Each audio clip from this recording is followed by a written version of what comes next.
আজ আমি চলে এসেছি জগৎপুর মার্কেটে। এই জগৎপুর মার্কেটটা হচ্ছে নিউ টাউনের কাছাকাছি অবস্থিত। তো আমার সাথে রয়েছে জয়দীপ। আজ আমি এই মার্কেট থেকে কিছু সবজি কিনে নেব। তো এই মার্কেটটা খুবই জমজমাট, রাস্তার দুই ধারে প্রচুর দোকান রয়েছে, মানে দৈনন্দিন জীবনে যে সকল জিনিস আমাদের প্রয়োজন সকল জিনিস কিন্তু এই মার্কেট থেকে তোমরা পেয়ে যাবে।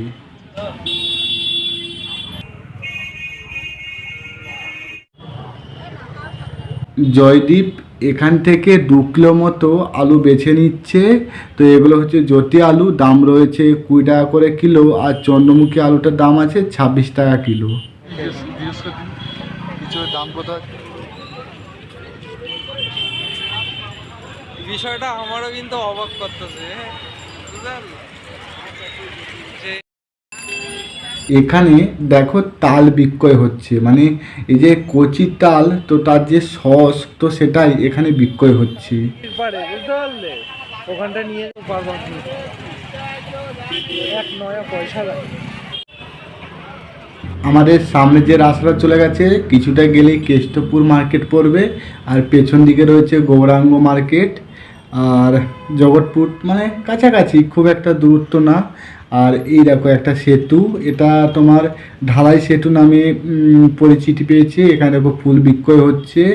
আর ডান পাশে রয়েছে দেখো সামনেই একটা মায়ের মন্দির, হালকা হাওয়া দিচ্ছে, মায়ের মায়াবী সেই রূপ। জয় মা, মাগো।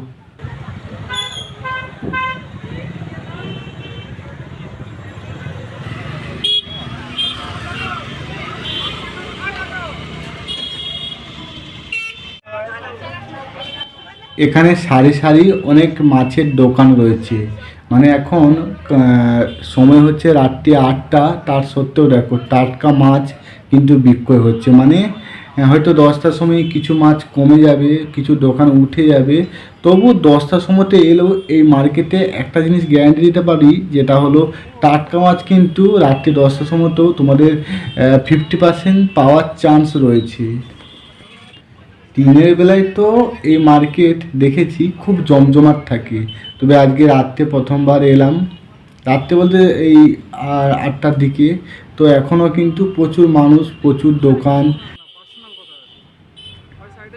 আমাদের আজকে মতো বাজার করা কমপ্লিট।